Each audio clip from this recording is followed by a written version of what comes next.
Ce que je vais vous raconter n'est pas une simple histoire. C'est un récit que certains prétendent être vrai. Le récit d'aujourd'hui se nomme Le miroir de l'antiquaire. Tout a commencé quand je suis tombé sur ce miroir dans une petite boutique d'antiquités. Il était magnifique, avec un cadre en bois sculpté de motifs étranges, presque hypnotiques. L'antiquaire m'a assuré qu'il était très ancien, mais il avait refusé de me dire d'où il venait exactement. C'était une affaire, 30 € pour un miroir d'une telle beauté.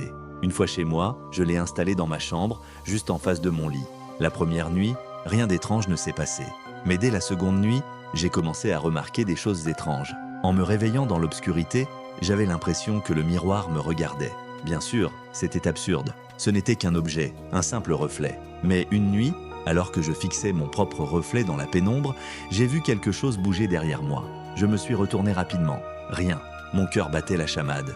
Mais lorsque j'ai regardé de nouveau dans le miroir, j'ai vu une silhouette floue, immobile, juste à côté de moi. Je me suis levé d'un bond et allumé la lumière. La silhouette avait disparu, mais une étrange sensation persistait dans la pièce, comme si quelqu'un m'observait. Les nuits suivantes, cela s'est intensifié. La silhouette devenait plus nette à chaque fois, comme si elle prenait forme. Un soir, elle avait un visage pâle, avec des yeux noirs qui semblaient me transpercer. J'ai décidé de retirer le miroir et de le ranger dans un coin de la cave.